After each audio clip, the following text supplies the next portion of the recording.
Injeksi intravenus atau infus sangat diperlukan untuk pasien rawat inap yang memiliki kebutuhan yang hanya dapat dipenuhi dengan infus. Namun, hal ini terkadang sulit karena sulitnya menemukan tempat yang tepat untuk jarum infus pada pembuluh vena.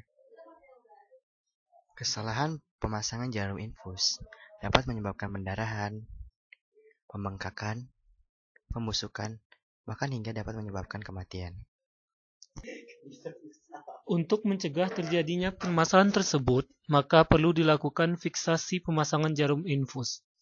Proses ini dapat dibantu oleh alat penampil pembuluh vena. Salah satu produk saat ini adalah Accuven. Accuven merupakan device non-kontak dan portable.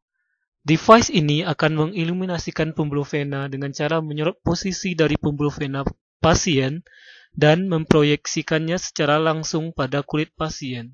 Device ini mudah digunakan, bisa digunakan di mana saja dan dalam kondisi apa saja.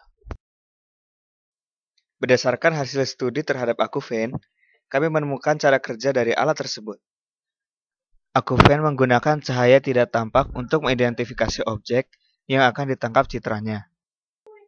Kemudian, Accuven menggunakan kamera detektor ganda yang akan menangkap gambar dari dua sudut yang berbeda.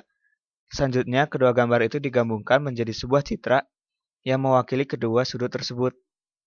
Accuven mengolah data tersebut dan mengeluarkan hasilnya pada proyektor laser. Proyektor laser menampilkan hasil tangkapan citra yang telah diolah tepat di tempat diambilnya citra tersebut. Berdasarkan hasil penelusuran tersebut, terdapat 4 poin penting yang menjadi dasar kerja dari alat penampil vena tersebut, yaitu penghasil cahaya tak tampak, kamera detektor, pengolah citra, dan proyektor. Pada device yang akan kami buat, keempat poin tersebut kami susun menjadi 4 modul bagian dari sistem.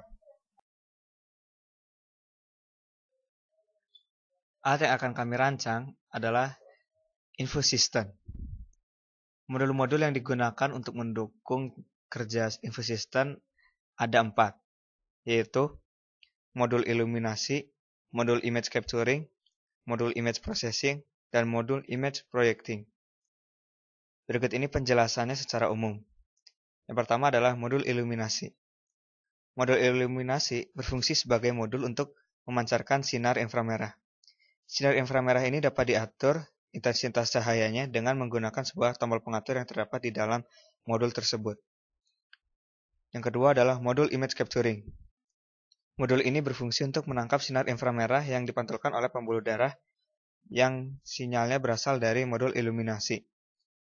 Modul ini akan menerima sinar inframerah dan selanjutnya melakukan pemfilteran secara fisik. Yang ketiga adalah modul image processing.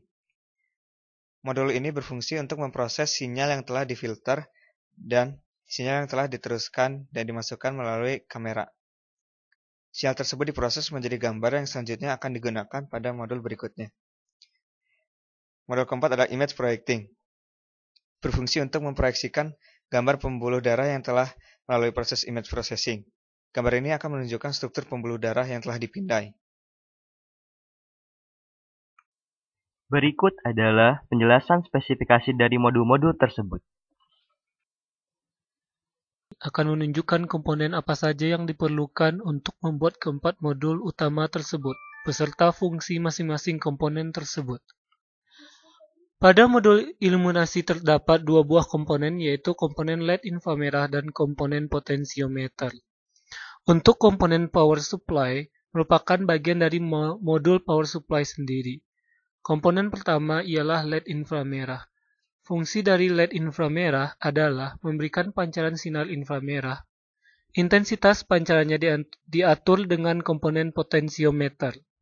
Komponen potensiometer berfungsi untuk mengatur besar arus yang akan dilewatkan ke LED inframerah. Selanjutnya, modul image capturing. Modul ini memiliki dua buah komponen. Komponen tersebut yaitu komponen filter inframerah dan komponen kamera. Komponen filter inframerah ini berfungsi untuk memblok semua sinar tampak sehingga hanya melewatkan sinar inframerah.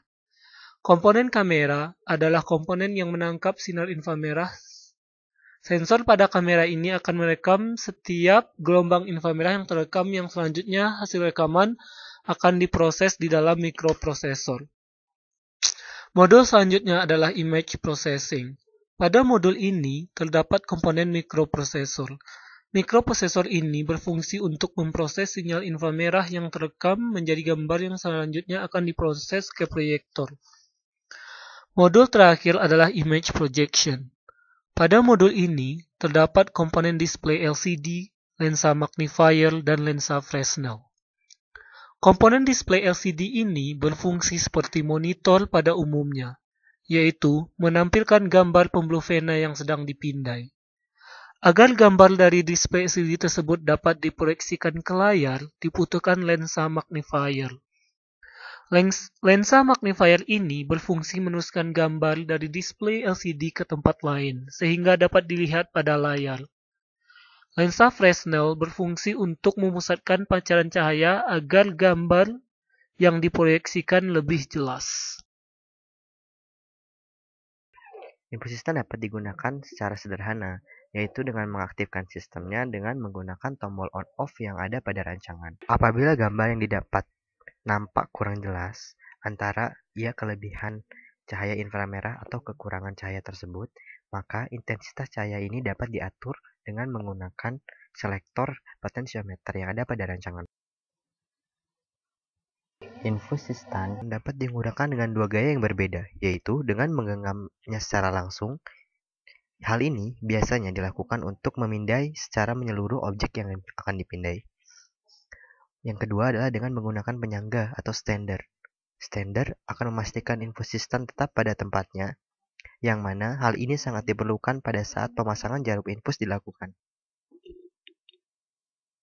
Terdapat alasan-alasan yang menyebabkan kami menggunakan desain yang kami gunakan saat ini. Pertama, digunakan cahaya tak tampak inframerah karena kemampuannya untuk menembus material. Untuk panjang gelombang 800 nanometer, sinar ini mampu menembus hingga kedalaman 6 mm. Hal ini cukup untuk melihat kenampakan dari pembuluh vena. Selain itu, sinar ini memiliki efek samping yang sangat minimal pada kulit manusia, pada kriteria pencahayaan yang normal. Kedua adalah mengenai proyektor. Proyektor yang digunakan adalah rancangan LCD proyektor. Berdasarkan hasil pencarian yang kami lakukan, tidak dapat ditemukan modul laser proyektor yang cukup spesifikasinya baik secara material alat ataupun secara harga. Maka untuk memenuhi spesifikasi dari alat kami memutuskan untuk merakit sendiri modul proyektor ini dengan memperhatikan ukuran dan juga spesifikasi fisik lainnya, juga memperhatikan harganya. Demikianlah perancangan sistem yang kemudian akan kami buat. Terima kasih atas perhatiannya, semoga video ini bermanfaat.